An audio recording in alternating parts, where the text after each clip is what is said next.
I'm God, G at the 7-letter maid, so with my arms and feet shackled, I still get paid.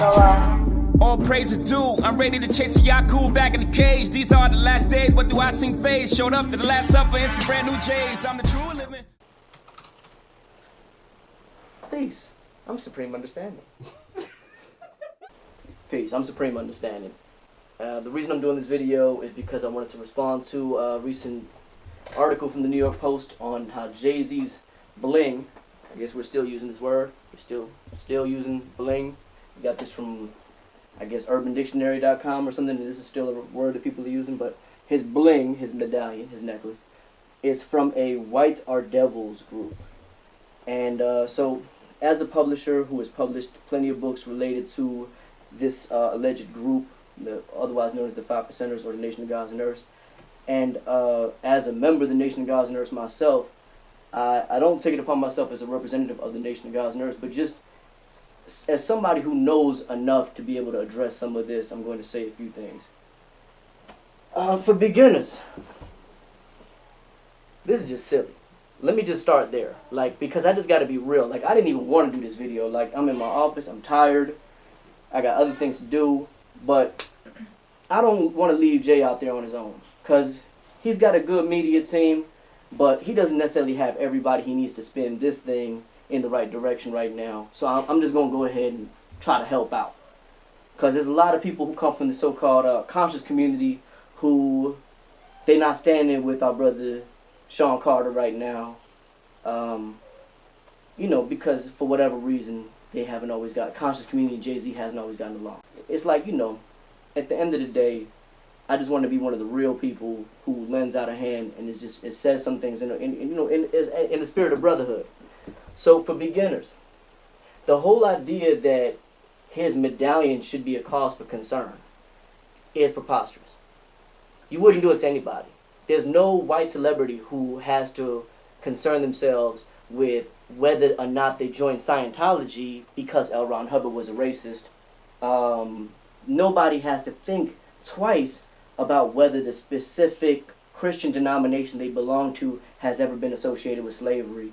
Nobody has to concern themselves with whether they're ever offending black or brown people until they do something really crazy like saying nigga or doing something that's just all out in the open, just racist. What somebody considers to be true in their personal life should be nobody's concern.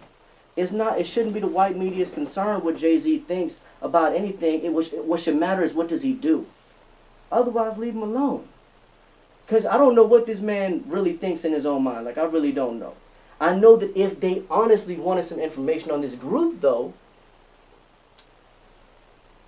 they could have come to better sources. I run a company that has published over 26 books. They've reached hundreds of thousands of readers. You can go on Amazon if you want to get an idea of our sales numbers. We don't end up on a lot of bestseller lists, and because we don't do a lot of publicity.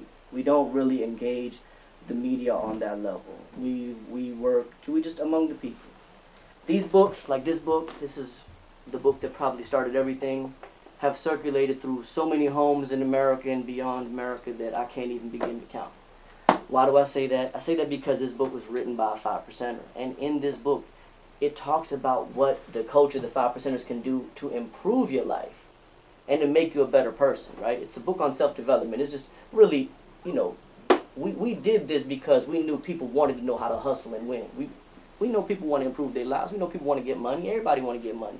There's nothing wrong with money. You know what I mean? I push BMW. I think that people should aspire to having nice things. I like German engineering. I like Jay's necklace. I think it's beautiful. I think it's a work of great craftsmanship. Matter of fact, and I should know because I'm from that era that produced custom medallions like that. Matter of fact, I wanted to pull this out because this is mine. This is mine from the 90s. You know what I mean? That's something I respect. And I'm if this man is going to be bold enough to say that he really is an advocate for blackness and for black people and for a black God, why does he have to be criticized for that? Why?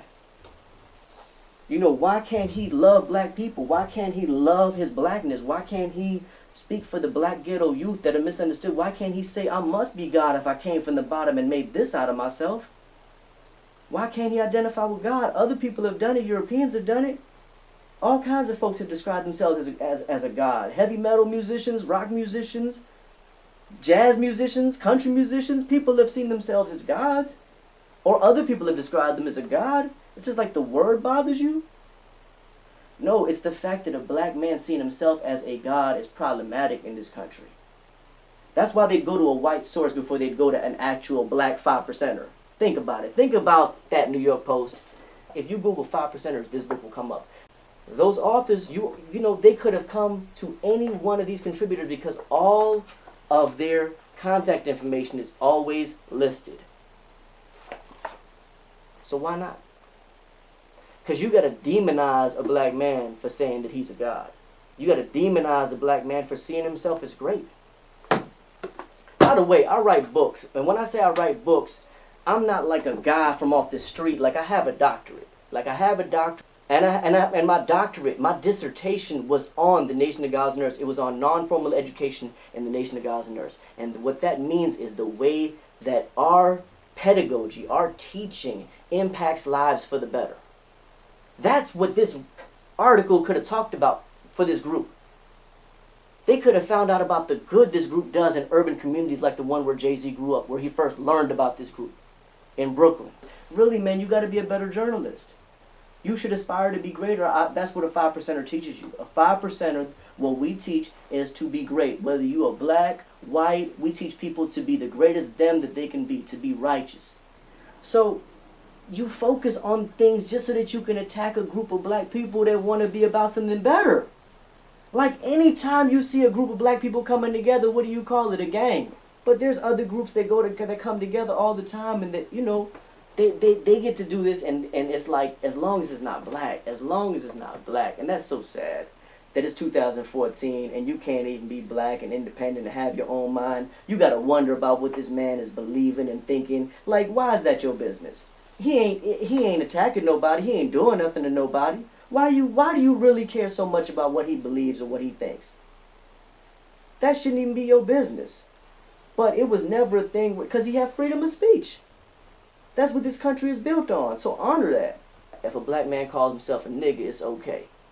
If he's a coon, it's okay. If he's a gangster, it's okay. If he's a killer, it's okay. If he's a murderer, it's okay. You could be anyone. You could be a hustler, dope boy, anything. But you can't see yourself as being a king. You can't see yourself as being a god, because if you see that, then it must be, oh, this is a whites or devils group. Really? That's what you turned that into? That's what you got out of that? I could understand if we was going around and there was something happening that was negatively affecting white people. But there's nothing that's going on. It's strictly a group of young black men and women improving their lives and becoming better people. And having a hard time doing that, because once you start saying, I see greatness within myself, I see royalty in the mirror, I see what I want to be, like I see the change in the world that I want to see in me, and I'm the one that I want to be part of, one of the people that creates it. Now you public enemy number one? That's unfortunate. So I figured I'd speak on it a little bit. And now I got to get back to work. Peace. These niggas, I got to fight one. All these devils, I got to strike some. All these rebels just waiting on the wall cry. Mama said, son, you got to strike drum. Rock nation, celebration, motivation, elevation.